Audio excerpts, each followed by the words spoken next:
ที่นี้จะมาบอกวิธีการเพิ่มสินค้าเนาะเราเข้ามาหน้าจัดการสินค้าตัวนี้แล้วก็กดเพิ่ม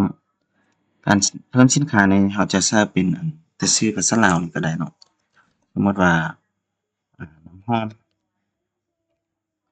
ชื่อภาษาอังกฤษนี่บ่ใช้ก็ได้เนาะแล้วก็บาร์โคดถ้ามีสินค้าที่มีบาร์โคดติดมานำเราเอามายิงใส่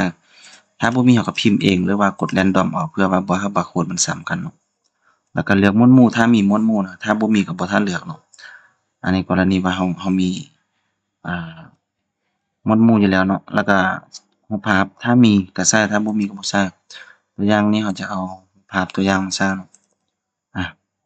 อันนี้แล้วก็หน่วยนี่มันเป็นหน่วยน้อยหน่วยย่อยนะจะนับเป็นตั้งแต่เป็นอันหรือว่าเป็นกล้องเป็นหยังก็ว่ากันไปเนาะเป็นอันแล้วก็ถ้าว่าสินค้ามีช่องตัวเลือกคือแบบคล้ายเป็นอันได้เป็นกล้องได้อยู่นี่ก็ใช้เป็นกล้องเนาะแล้วบัดนี้หน่วยน้อยต่อ1กล้องสมมุติว่า1กล้องมันมีจักอันก็10อันเนาะแล้วราคาค่าย่อยราคาค่าส่งราคาค่าย่อยนี่มันหน่วยน้อยมันค่าเท่าใดอันหนึ่งค่าสมมุติว่า10,000แล้วบัดนี้ราคาตัวหน่วยใหญ่หั้น1กล้องนี่นะมันค่าเท่าใดสมมุติว่ามันค่า9090นี่มันจะค่าตัดสต็อกเป็นกล้องนี่ตัดสต็อกเป็นอันแล้วก็ราคาส่งเนาะราคาส่งนี่หน่วยน้อยนี่ค่าแต่สมมุติว่า9,000แล้วหน่วยใหญ่นี่ราคาส่งค่าเท่าใดสมมุติว่าค่าเป็นอ่80นั่นนี่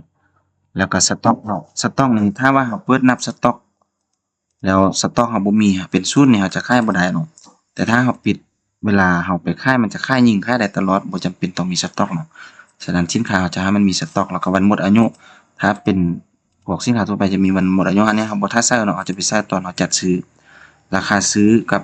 จำนวนสต็อกวันหมดอายุแม่นเราจะใช้ตอนที่เราจัดซื้อพุ่นอันนี้มันจะศูนย์อยู่เนาะแล้วกดบันทึกก่อนโอเคอันนี้น้ำหอมเนาะน้ำหอมมื้อนี้เราอยู่นาคายลองมาสอกเบิ่งน้ำหอมเบิ่งเนาะน้ำหอม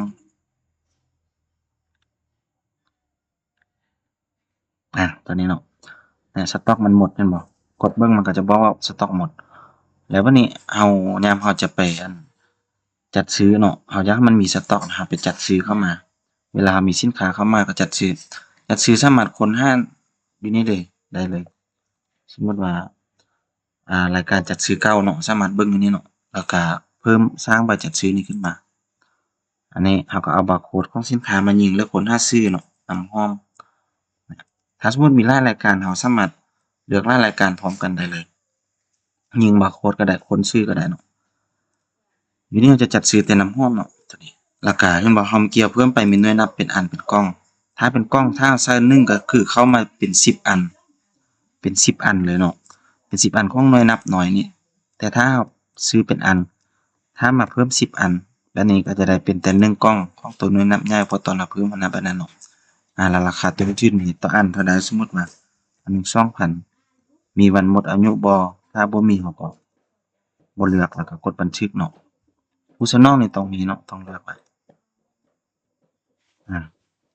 บัดนี้เนาะเราจัดซื้อเข้ามาแล้วบัดนี้เรามาลองเปิดหน้าค่ายตึมบัดนี้เนาะเรามาเบิ่งตัวน้ำหอมเห็นบ่หน่วยนับน้อยมี10อันถ้าเป็นหน่วยนับใหญ่มันจะมีแต่1อันเวลากดค่ายมันก็จะมีให้เลือกว่าเอาเป็นกล้องบ่กล้องก็จะมีสต็อกอันเดียวถ้าเป็นอันก็จะมีสต็อก10อันค่ายได้10เทื่อเนาะค่ายได้10เทื่อบัดนี้เพิ่มไปจนฮอด10เนาะแล้วถ้าบัดนี้สินค้าใดที่เราเพิ่มแล้วบ่มีหน่วยนับเนาะบ่มีหน่วยนับน้อยๆเวลากดค่ายมันก็จะเป็นแบบนี้มันก็ค่ายหน่วยนับเดียวไปแบบนี้เลยอันนี้ก็คือเราสร้างรายการสินค้าแล้วก็จัดซื้อเขาเนาะแล้วเวลาเราไปเช็กเช็กสต็อกเนาะรายงานสต็อกนี่เราก็สามารถมาเช็ก